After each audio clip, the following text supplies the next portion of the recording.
your number 2 corners. You've brought us there. Let's stay in the Big Ten, right? Yeah, stay in the Big Ten. DJ Turner, Michigan. All right, DJ Turner from Michigan is one where I had no expectations. I had heard the buzz on Devin Witherspoon. You know me, I don't care about buzz, but I knew of it. DJ Turner, all I knew is he ran a fast 40 at the combine. That's all I knew. 4.26 or 8 or something like that. 4.26, 1.47 split, 38.5-inch vertical, right? Yeah. To me, the most technically sound corner in the draft. There's nobody better at technique. You know, like Witherspoon, the ability to mirror receivers at the line of scrimmage, the quick feet is phenomenal. His hips, better than Witherspoon, right? His ability, again, like, hey, you know, I'm trying to paint a picture for people, but, you know, we're running a go route up the sideline, right? And I'm turned on the inside because I'm looking back at the quarterback. You know, now the guy makes an out-breaking route. His ability to flip those hips, turn, and break on the ball.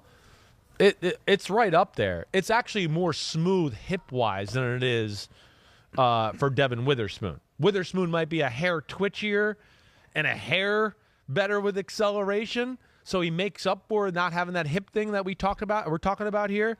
But, I mean, what more can you say about the guy? Start-stop ability, amazing. Make-up speed, amazing. You know, other than Witherspoon, I think is put in the second most tough spots out of anybody I watched in this. I mean, he plays man-to-man in your face a ton against big-time receivers. You know, he's awesome defending double moves. You know, he can be the best nickel or outside guy.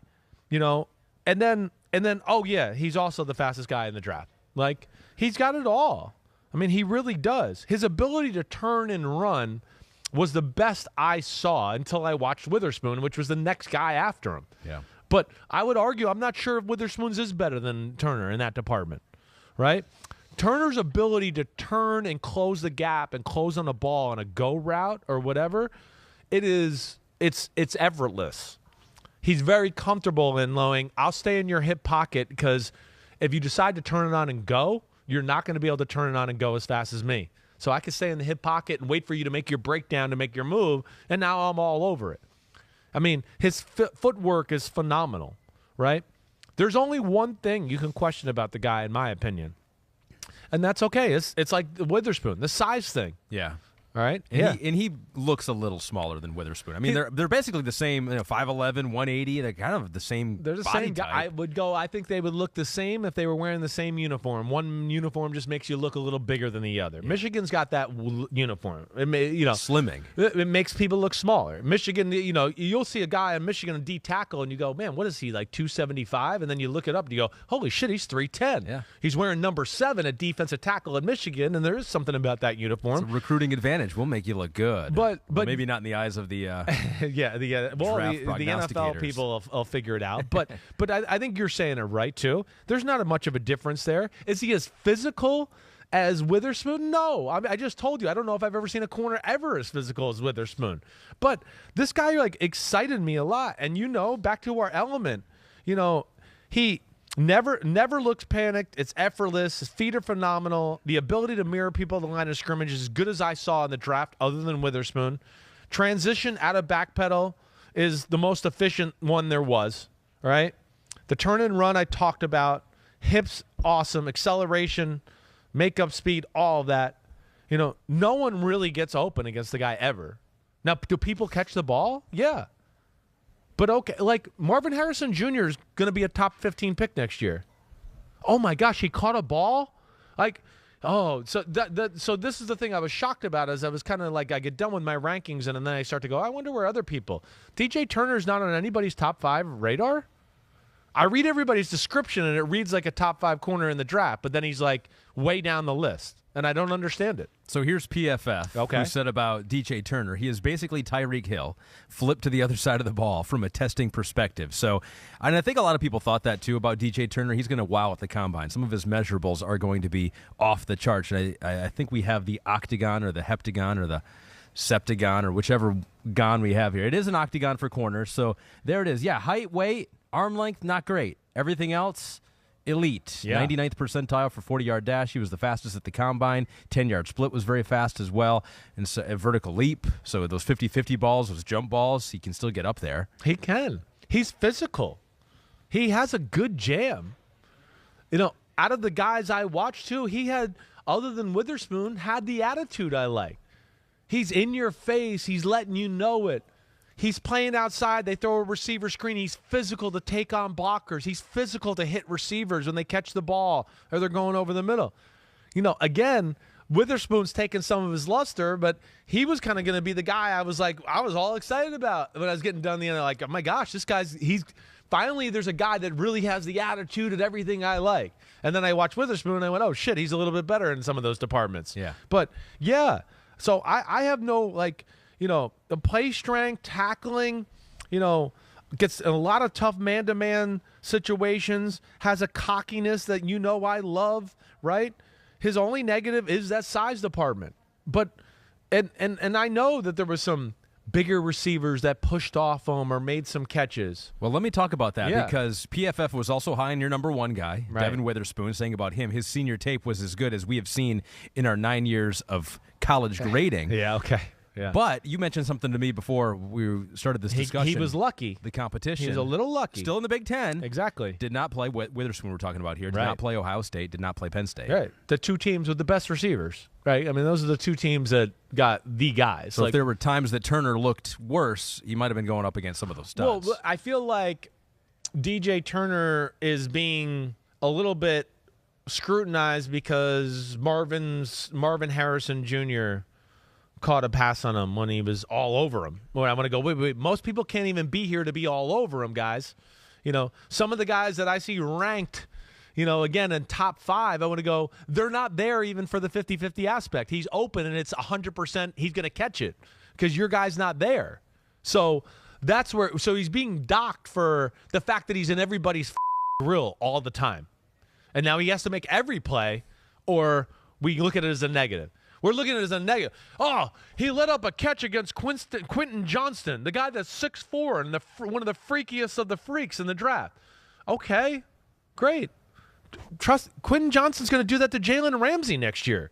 He's going to do it to the other big corners in the draft that people are there. Let alone they might not even been there to be in that that conversation of being in the 50-50. So that's where I feel like I don't understand it.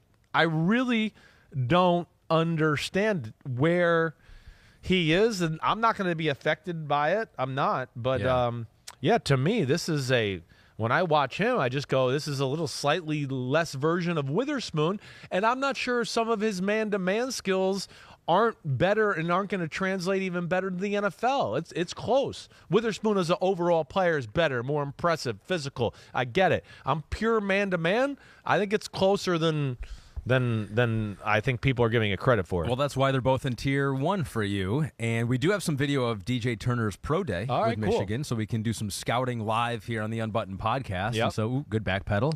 Got great legs. Oh, he slipped a little bit right there. Dock him down. Yeah, what are you watching when you see this? Well, I mean, to me, it's just how few steps it takes him to make the cuts. Like he's in a back pedal and he just puts one foot in the ground and he comes forward. It's not like I got to take 4 steps to stop and slow down, right?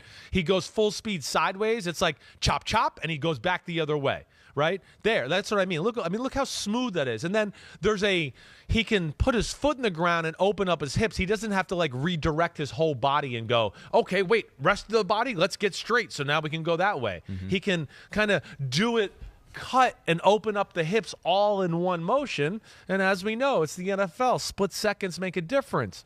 And that's where it's going to give him the ability to be in a bad position or cover a double move or a guy that runs a post corner.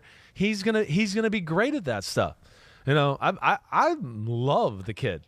I really do. And I'm shocked that he's as down the list for some people as he is. Because I mean, again, Tyreek Hill on the other side of the ball, where did they have him ranked? I don't even know. But who are you talking about? Whoever you just read that the PFF. Yeah, I don't know. Where is he?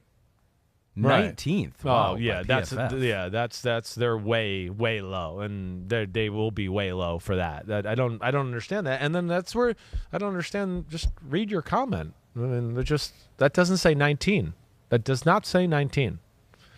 And then I want to know where are the negatives. Other than just that's all we're going to talk about. I guess if you just think that he's going to get pushed around, like his size is that big of a detriment that he's just going to get pushed around that much. Yeah, right. Well, here's another thing too that I noticed too. Like, we talked about, a little bit of the holding by DBs and all that. Him and Witherspoon play it legit NFL wise. Like, there is no grabbing, there's no holding that, like, you go, college, you get away with this, the NFL, they play it real, right? And the frustrating thing is they have a lot of good plays where you go, what a great play. And they call pass interference on them. And you go, that was pass interference on the receiver. And they're calling it on the DB.